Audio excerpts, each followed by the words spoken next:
सर्व मंगल मांगल्ये शिवे सर्वार्थ साधिके शरण्ये त्र्यंबके गौरी नारायणी नमोस्तुते. नमस्कार मंडळी, मी आहे संजय शिंदे.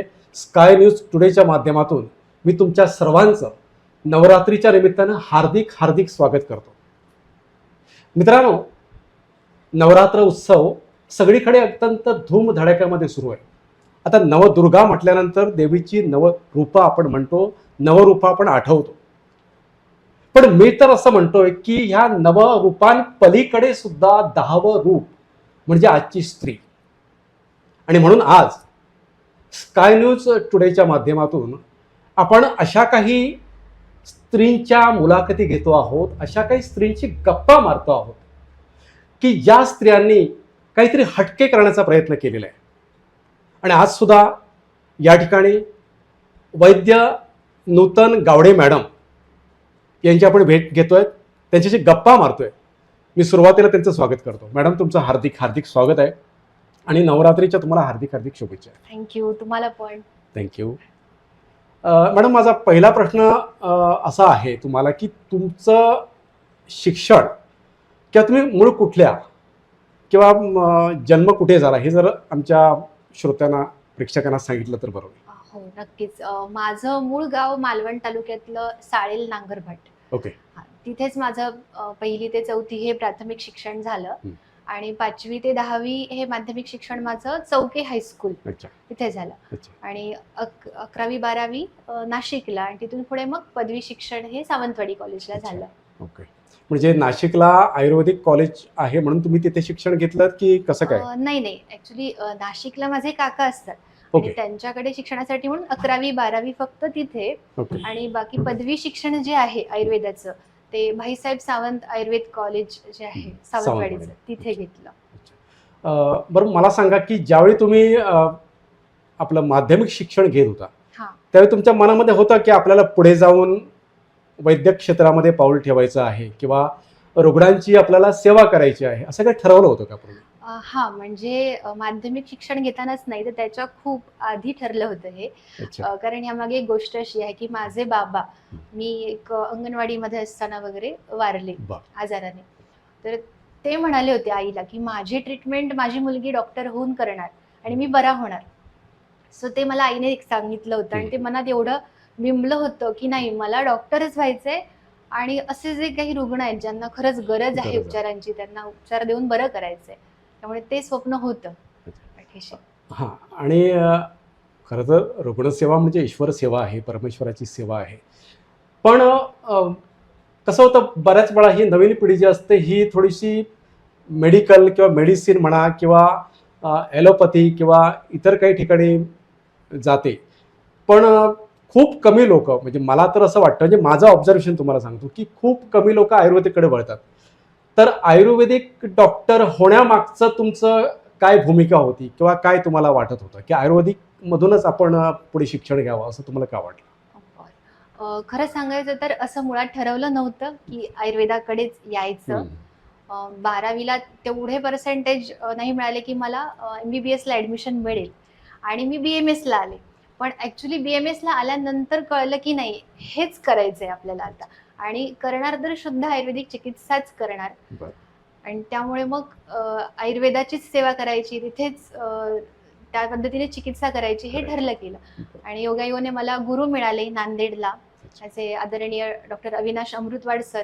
आणि त्यांच्याकडे मला खूप छान पद्धतीने आयुर्वेद शिकता आला आणि त्यामुळे ते जे होतं ते अजून स्ट्रॉंग झालं की आयुर्वेदिक पद्धतीनेच चिकित्सा करायची. बरं, आपल्या ह्या ज्या पंचकर्माचं म्हणजे आपलं जे केंद्र आहे त्याचं नाव आहे विश्व मांगल्य, बरोबर आहे ना? हो. मग विश्व मांगल्य नाव ठेवण्यामागे काय कारण आहे, म्हणजे त्याचा नेमका अर्थ काय? मांगल्य हे एक मंगल्याचं प्रतीक आणि भगवान गणेश आहेत त्यांच्या नावांपैकी एक नाव येतं.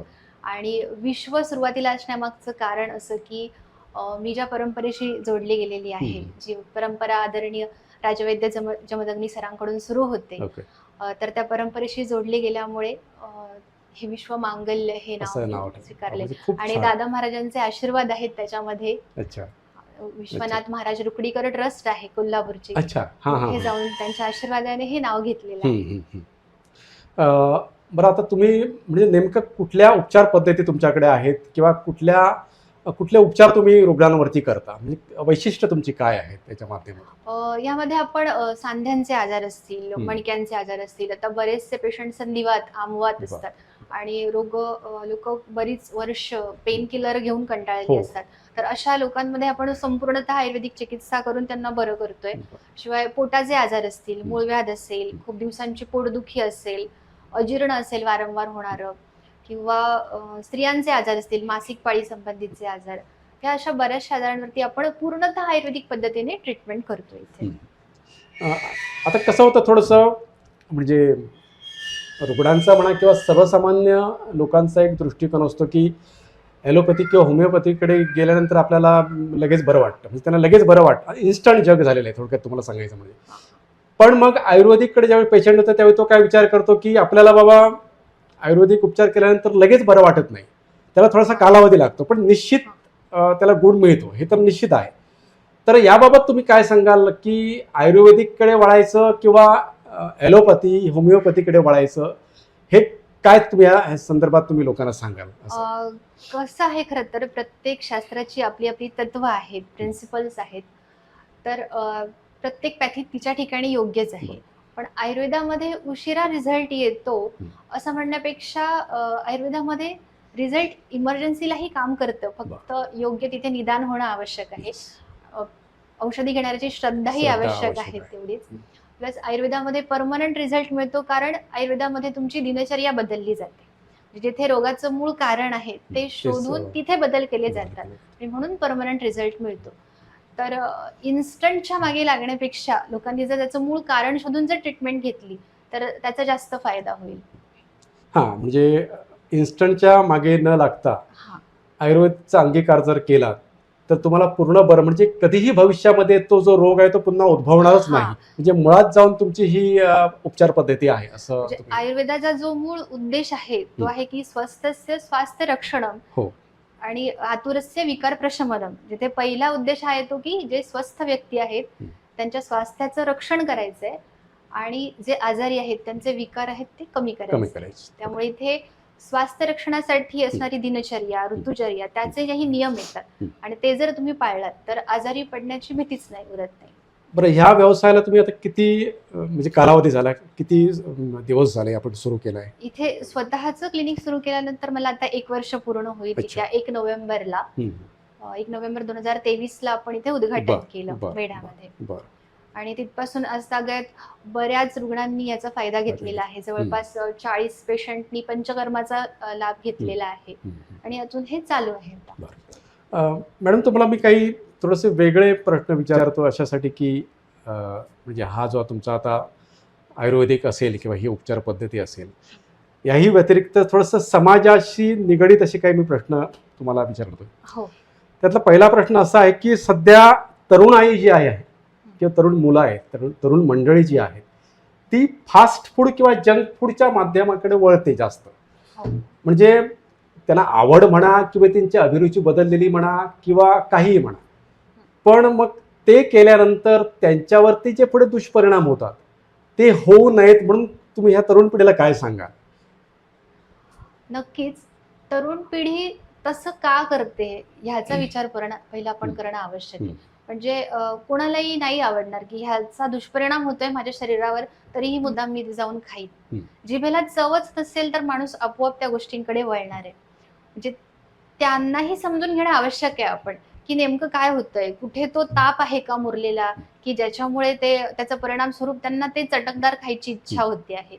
बऱ्याचशा आपण आता मुली बघतो वडापावच्या गाडीवरती असतात, पण कोणी म्हटलं की शेंगदाण्याचा लाडू देते, राजगिरा, तो घेणार नाही. किंवा एखादं फळ खाते त्या रेसिसमध्ये तर होणार नाही. का तर ऑलरेडी अंगात रक्त कमी असतं, आतड्यांवरती सूज असते आणि म्हणून त्यांना ते चटकदारच खायची इच्छा होते. थोडंसं चिप्स असतील किंवा लेज असतील, तो जो मसाला असतो त्याच्यामध्ये ती लाळ तयार होते, जे की पूर्वी त्यांचं तोंड कोरडं पडलेलं असतं, त्यामुळे त्यांना अन्न नको वाटतं. ज्याला साधी मुगाच्या डाळीचं वरण आणि भात तूप टाकलेलं आवडतं त्याचीच तब्येत छान आहे असं आयुर्वेद म्हणतं. Very good. म्हणजे तुम्ही असा एक संदेश देऊ शकता की फास्ट फूड आणि जंक फूड पासून थोडं ह्या तरुण पिढीने जर लांब राहिलं पाहिजे आणि त्याच्या मागची कारणं जाणून घेऊन आपल्यासाठी काय हितकर आहे, काय अहितकर आहे याचा प्रत्येक वेळी विचार केला पाहिजे. म्हणजे पुरुषांनी किंवा मुलांनी म्हणेन मी, ती गोष्ट खाताना विचार केला पाहिजे, की ह्याच्याने माझी खरंच ताकद बनणार आहे का? आणि मुलींनी हा विचार केला पाहिजे, की ह्याने खरंच माझं रक्त वाढणार आहे का? कारण त्याच्यामध्ये त्या दोघांची प्रतिकारशक्ती दडलेली आहे.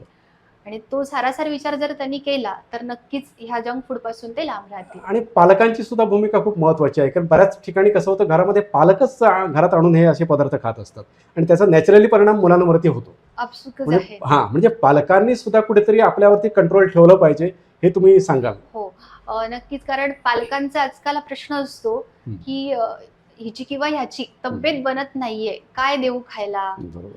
मी म्हणेन, की काय द्यावं याच्यापेक्षा ते कसं पचवावं हा हे प्रश्न त्यांनी अतिशय विचारला महत्त्वाचं. पाहिजे. बरोबर. की त्याच्या जेवणा-खाण्याच्या वेळा काय पाहिजेत मुलाच्या, किंवा आजकाल जे सोशल मीडियावरती छोटे-छोटे रील्स टाकले जातात किंवा WhatsAppवरती जे मेसेजेस व्हायरल होतात, त्याच्यामध्ये चुकीच्या पद्धतीने डाएट प्लॅन दिलेला असतो बऱ्याचदा आणि लोकं डोळेझाकपणे ते फॉलो करतात आणि त्याचे दुष्परिणाम म्हणजे आता मी बघितलं असेल, की छोटी मुलं येतात अगदी 1-1.5 वर्षाची, पण त्यांना धड चालताही येत नसतं.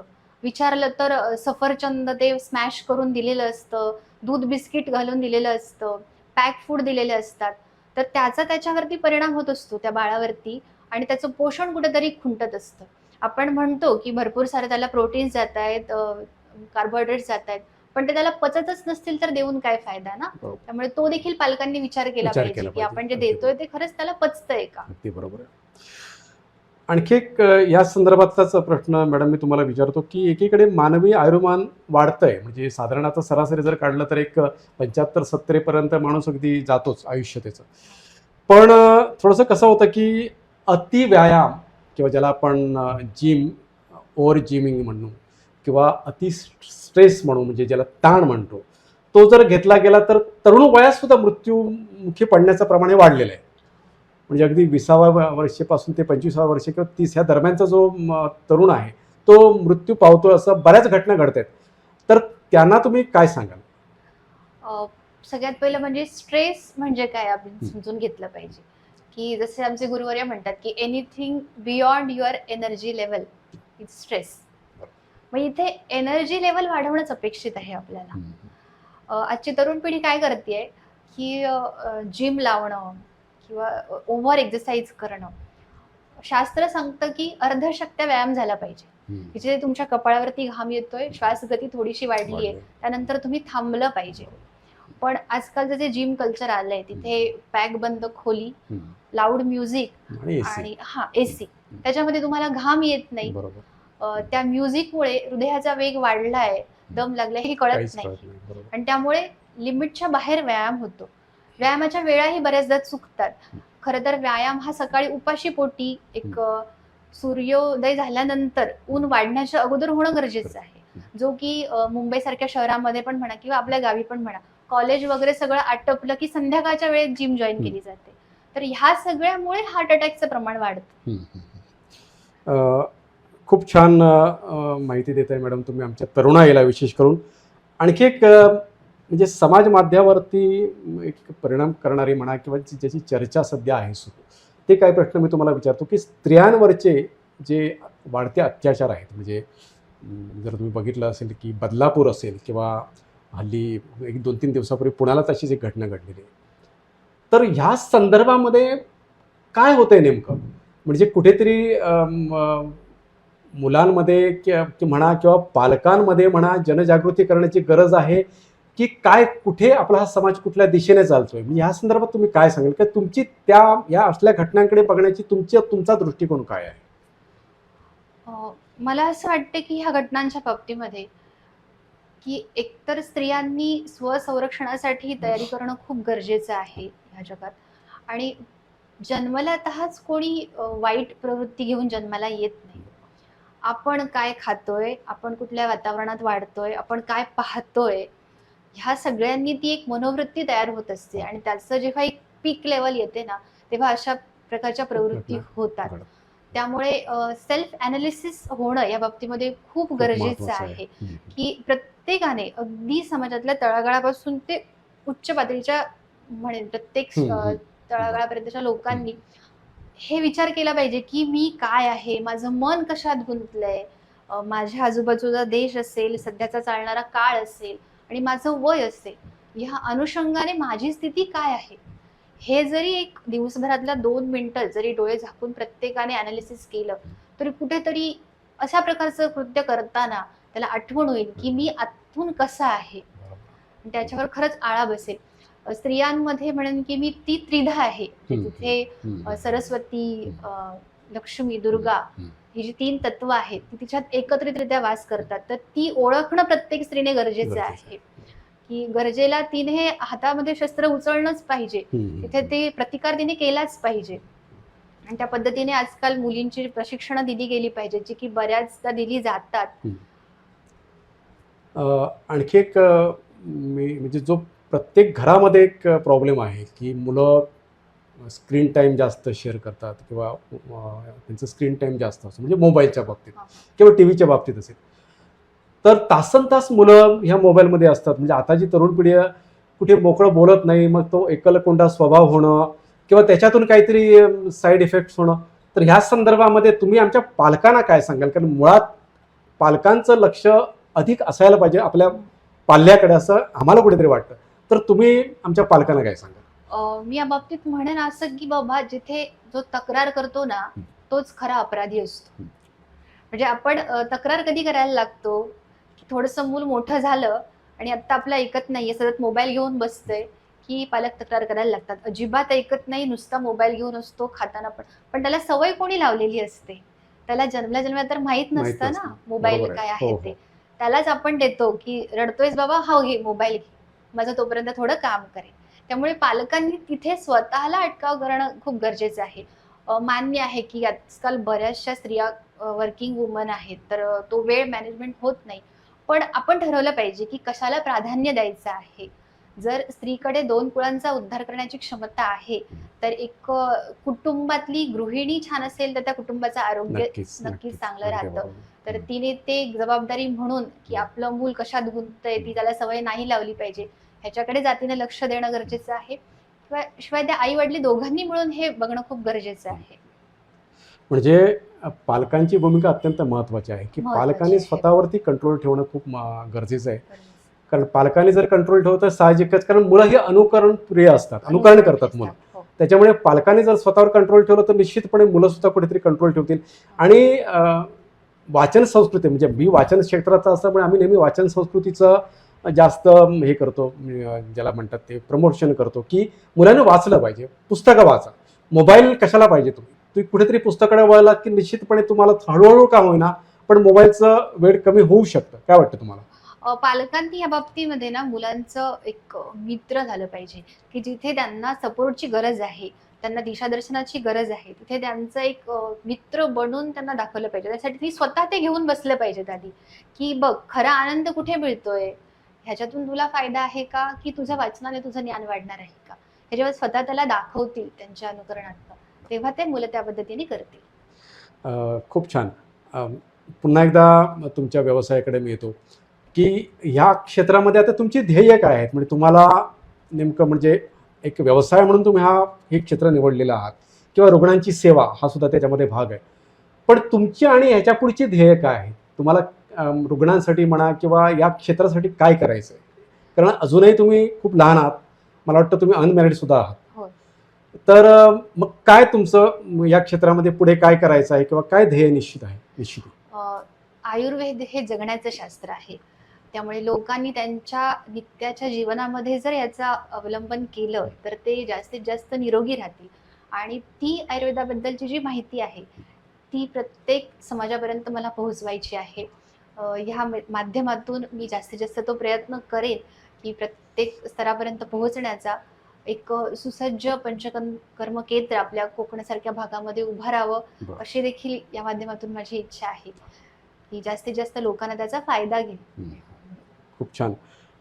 म्हणजे केवळ एक व्यवसाय म्हणून न करता तुम्ही समाजासाठी किंवा सामाजिक बांधिलकी म्हणून या क्षेत्राकडे पाहता, असं म्हणायला काहीच हरकत नाही.